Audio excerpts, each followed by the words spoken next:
After my wife died, I moved in with my daughter to be closer to the grandkids. The first night, my son-in-law changed the bathroom locks. They said I wasn't a guest, I was a burden. When they left for vacation with no food or keys, I did something even I didn't expect. My wife died the year before, breast cancer. It spread fast. She was gone in 7 months. I was by her side the whole way, through the chemo, the hospital visits, the quiet, heavy air of hospice, and that last stretch where we just sat in silence together. When it ended, I stayed in our home, barely moving, staring at her slippers by the bed like she might walk back in. I stopped sleeping. Food didn't taste like anything. I was 66 and felt like I'd already died with her. After the funeral, things just faded. Friends stopped calling.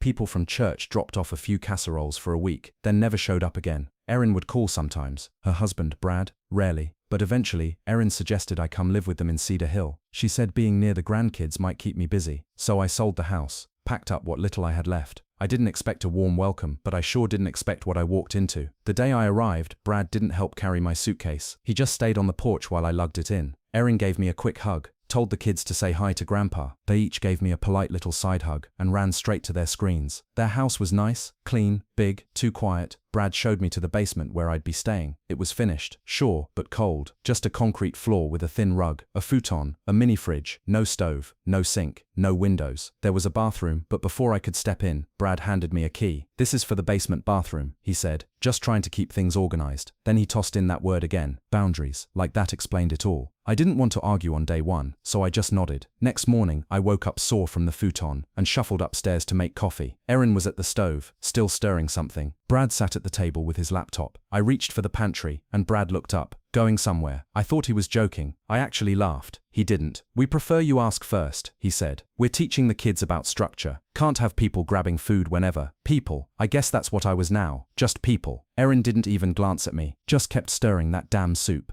Then she said it, flat, like reading from a card. "He's right, Dad. You're not a guest. You're a burden." My heart dropped. I nodded and went back downstairs. That word, burden, echoed in my head the rest of the day. From that moment on, I kept quiet, stayed in the basement, ate whatever I could afford to order from my phone. They never asked if I wanted to join them for meals. Sometimes they'd text if I could pick the kids up or fold laundry. I always helped, even when Brad scoffed at how I folded the towels, even when they had guests over and pretended I didn't live there. One evening, Brad asked me to move my shoes, said the kids were tripping over them. They were lined up neatly near the door. Another time, Erin asked me to keep it down when walking at night. I used the bathroom twice, in socks. Apparently that was too loud. Then came the vacation. They said they were going to Sunset Cove for 5 days. Family time. I asked if I could come, even offered to cover my own expenses. Erin said it wasn't a good time. Brad said they needed nuclear family bonding. Funny choice of words. I offered to watch the house. Brad replied, "You'll be here anyway." Saturday came. They packed the car. Before leaving, Brad came down and grabbed the car keys off the hook.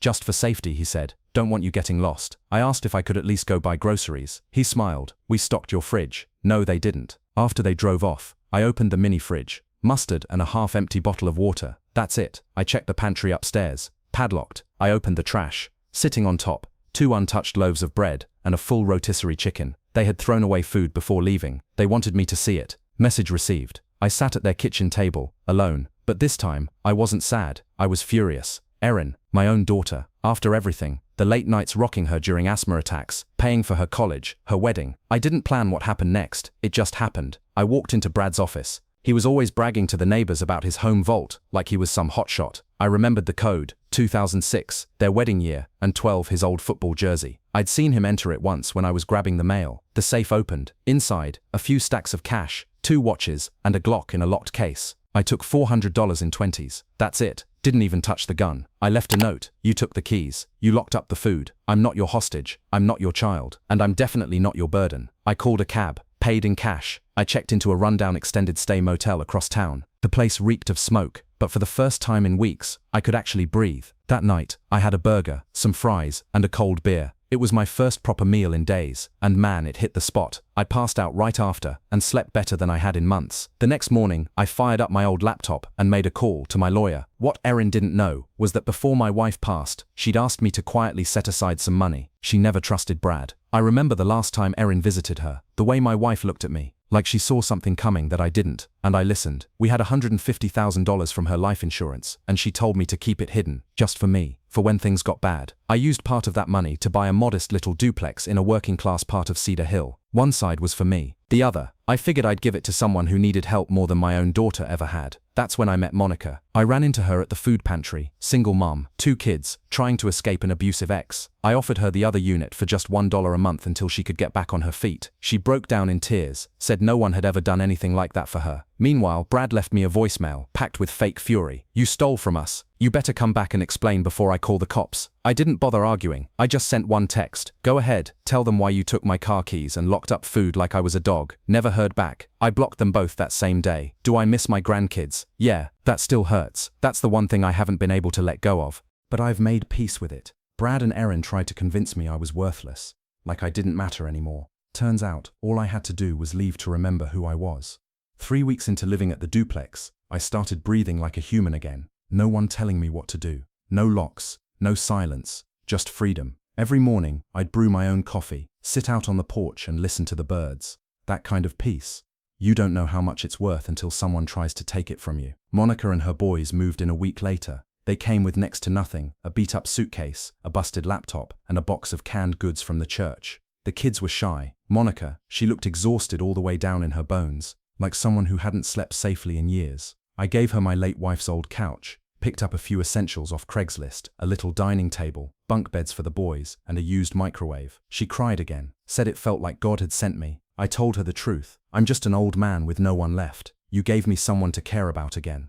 Things were simple, peaceful, until I noticed Erin's SUV parked down the block. It was a Tuesday. I had just gotten back from grabbing groceries when I saw it. Same grey SUV, same tinted windows, parked 5 houses down. Not in front of mine, but close enough. I stood there for a while, bags in hand, just staring at it. Then it drove off. 2 days later, I found a letter in the mailbox. No return address. Inside was a photo, me and Monica's boys, out on the porch, smiling while we built a birdhouse. Scrawled across the picture in thick black Sharpie were the words, "You replaced your grandkids with trash?" No signature, but I didn't need one. The next night, someone slashed my tires. This wasn't random. My neighbor across the street said he saw a guy in a hoodie creeping around my car at midnight. Said the guy walked funny, like he had a bad leg. Brad had knee surgery last fall. I didn't call the cops. I didn't want to stir things up more, but something snapped inside me. I was done pretending like this was over. I contacted a different lawyer, not the one who handled my old will. This guy was sharper, fierce. I told him everything. The mistreatment, the control, the abandonment. I had proof too. Photos, texts, Brad's voicemail. I asked him one thing. Is there any way to make sure they can never touch me or my money again? He smiled. Absolutely. We rewrote everything, redrafted the will, put it under the protection of a third-party trustee. Erin and Brad were cut out, legally and permanently. Power of attorney, gone. Medical proxy, reassigned. He even helped me set up a trust fund in Monica's name for her kids, something to give them a shot at a better future. Just when I thought it was finally over, Brad showed up. Middle of the day, I was out front watering the lawn. He pulled up in that same car, acting like nothing had happened. Walked up my driveway with a fake grin and arms wide open. "Hey, we need to talk, old man." I didn't say a word. "I know you've been moving money around. Lawyers, trusts, I get it. You're mad, but we're family." Then he stepped closer, and I saw it. That slick, calm look he always got when he was about to lie. Then he said something that chilled me. "You really gonna leave everything to some stray woman and her bastard kids? Is that what your wife would have wanted?" I stood still. Didn't even blink. Then I said, "You need to leave, now." He didn't move, just smirked. "I'm just here to let you know we're contesting it all. The will, the house, everything. You're not in your right mind. You've got a history of depression, right? We'll build a case." I didn't react. I just turned, walked back into my house, and locked the door. 5 minutes later, I called my new lawyer, told him everything Brad had just said. He said we'd start documenting threats from here on out, and that it was time to get security cameras installed. I started keeping a paper trail. Every call, every knock, every threat. That night, I told Monica and the boys to stay inside after dark. Brad had crossed a line, and he was about to find out I wasn't going to just roll over anymore. After that visit from him, I knew I couldn't afford to let my guard down again, so I installed security cameras, one at the front door, one covering the alley, another facing the side fence, and one more pointed straight at the street. My lawyer walked me through the process to make sure every recording would be admissible in court. He also told me to start keeping a log, dates, times, everything. 3 days later, Erin showed up. Didn't knock, she just walked through the side gate and started yelling from my front porch. "Dad, come out, we need to talk." Monica peeked through her window and called me right away. I stepped outside and looked my daughter dead in the eye. She looked rough, hair a mess, no makeup, eyes swollen like she'd been crying for hours. For a second I thought maybe she came to apologize. Nope.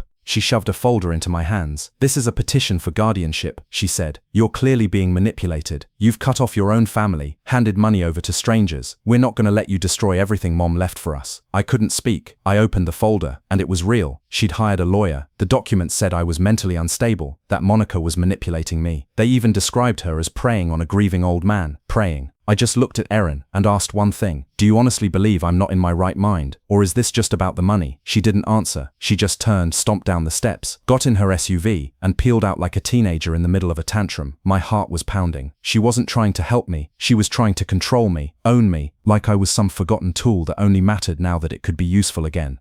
I brought the papers inside and showed them to Monica. Her hands were shaking. "They'll come after you too," I said. "They've already called you a predator." "I don't care what they say about me," she whispered. "I just don't want to see you get hurt." The next day, my lawyer filed a motion to dismiss the guardianship request. He also filed for a restraining order against Brad, citing the vandalized car and the threats. He warned me, though, things would get worse before they got better, and he was absolutely right. 2 weeks later, CPS showed up. Someone had anonymously reported Monica, said she was neglecting her kids, and claimed she was living with a mentally unstable old man. They questioned her boys, looked through their food, even asked if I'd ever been alone with them. Monica broke down crying after they left. "I knew it," she whispered. "I knew they'd use your kindness against you." CPS closed the case 2 days later, said there was no evidence of neglect, no reason for concern, but the damage was already done. The boys were scared. Monica couldn't sleep. That night I called my lawyer again. "I don't want to just defend myself anymore," I told him. "I want to take this further. I want to expose them." So we started digging. Brad's business, some shady consulting thing he ran out of a shared office space, was already under investigation for fraud. My lawyer found 3 civil complaints. One client said Brad promised him a government contract that never existed. Another woman claimed he double-billed her for a so-called strategy package. When we pulled their financial records, it got even uglier. Brad had taken out massive loans against the house he shared with Erin. They were upside down, deep in debt, and now it all made sense. That's why they suddenly cared about my money. That's why they tried to come back into my life. But then it turned personal again. One morning, I opened my front door and found a bird on the porch, dead, neck snapped, wings tucked,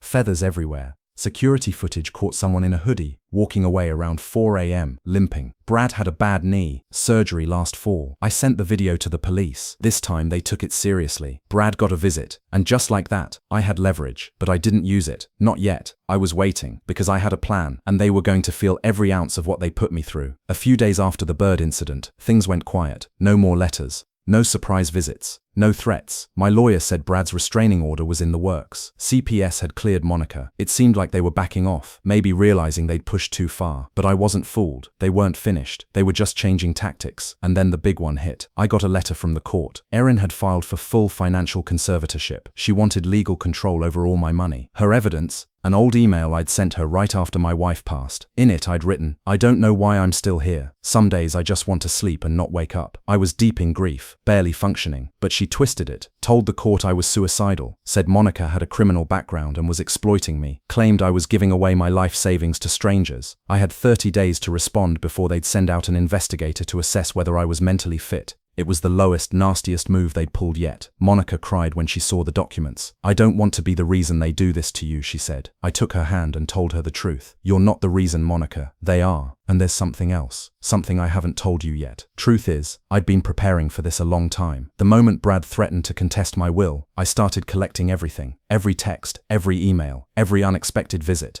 CPS, the guardianship filing, even the dead bird on my porch. I pulled it all together. Screenshots, camera footage, call logs, messages. My lawyer organized it into one clean, lethal binder. We titled it, "Why They'll Never Touch My Money." But that was only half of it. I'd also hired a private investigator. Cost me $6,000. Every dollar worth it. And what he uncovered: Brad had opened a credit card using my name, used my social security number, ran up nearly $7,600 in charges, electronics, restaurant tabs, even flight tickets. Part of the Sunset Cove trip was paid for with my credit. The bills were being sent to a PO box he'd set up, which is why I didn't catch it right away. But when I did, I called the bank, froze the account, filed a police report. My lawyer forwarded every piece of evidence to the court where Erin was still trying to get conservatorship. That same week, her lawyer dropped the case. Too risky, too many lies. But I wasn't done. I filed a civil lawsuit against Brad for financial fraud and emotional abuse. We brought everything to court: the phony consulting business, the CPS stunt, the death threats, the forged credit card, the harassment, even the footage of the bird incident. Monica made a statement. The boys did too. Neighbors gave testimonials. The private investigator handed over a full report. That's when Erin tried to separate herself from it all. She called me in tears. Dad, I didn't know Brad was doing all that. I never meant to hurt you. I was scared. I thought you were throwing everything away. I asked her one thing. Why didn't you stop him when he locked up the food? Silence. Then I added, you stood there stirring soup while your husband made me ask permission to eat. She broke down. I hung up. A few months later, the court ruled in my favor. Brad was ordered to pay damages. A warrant was issued for the credit card fraud. His so-called business folded fast. He tried to rebrand, start fresh, but people remembered. Funny how that works with scammers. Once the mask slips, nobody forgets. Erin filed for divorce 6 months later. She sent a letter. I never opened it. Not long after, I left Cedar Hill behind. I signed the deed to the duplex over to Monica, fully in her name. She collapsed into tears, said she didn't deserve it. I told her she absolutely did. I hugged the boys goodbye and told them to always take care of their mum. Then I packed my bags and walked away from that whole chapter of my life. I settled down in a small town in Idaho, got myself a modest house on a quiet street with a garden and a porch swing, joined the VFW, made friends at the local diner, started volunteering at the animal shelter, walking dogs on the weekends. Sometimes, I still think about Erin. I miss the little girl she used to be, the one who sat next to me on the porch when she was 10, asking me if birds ever get tired of flying. But that little girl's long gone. And here's what I finally understood. Blood doesn't make someone your family. Respect does. And if you let people treat you like a burden long enough, you start to believe them, until one day you don't. And that's the day everything starts to change. They tried to tear me down.